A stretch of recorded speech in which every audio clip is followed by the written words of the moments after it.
Umudamu utuye mu karere ka Muhanga, bivuga ko ari umwe mu bacuruzi bakomeye mu mujyi wa Muhanga, akaba n'umukristo mu itorero rya ADEPR Gahogo.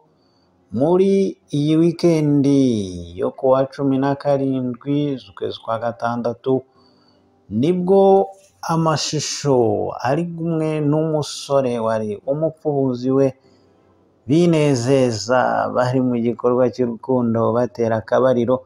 Ayo mashusho yasakajwe ku mbuga nkoranyambaga zitandukanye, abantu bagiye bayahererekanya.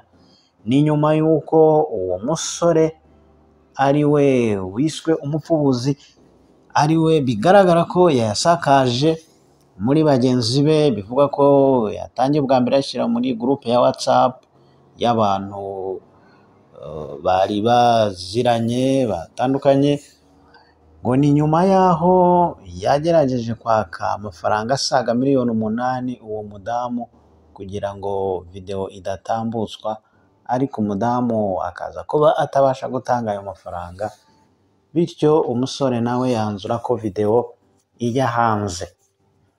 Ariko se abantu benshi bakomeje kugaruka bibaza ngo se uriya musore ese we ko n'ubundi video yayishyize hanze, nawe ubwambure bwe bwagiye hanze, ese uyu musore araza kungukira he? Ese umudamu niwe usebye gusa koko cyane umusore nawe yasebye? Abantu bari kwibaza se kuki yayishyize hanze kandi nawe amashusho yaragaragara. Unayirebye ubwambure bw'umuhungu ni nabwo bugaragara cyane kurenza n'ubw'umugore. Ariko ukibaza uyu musore arungukira he? Cyangwa se ni bya bindi bavuga ngo hari umuntu uba udafite ikintu na kimwe ahomba mu buzima, akaba yavuga ati njyewe ntacyo bibwiye, n'ubundi ntacyo mpomba, video nijya hanze rubanda batwote, uri busebe ni wowe.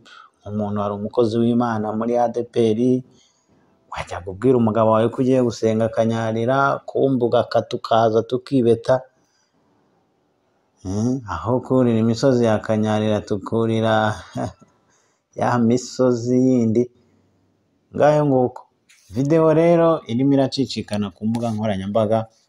Umudamu yabaye ikimenya bose, niwe uri kugarukwaho mu matwi ya benshi, bibaza bati uyu mubyeyi ungana gutya biragenda bite ku rubyaro rwe? Ese ku muryango we urabyakira ute?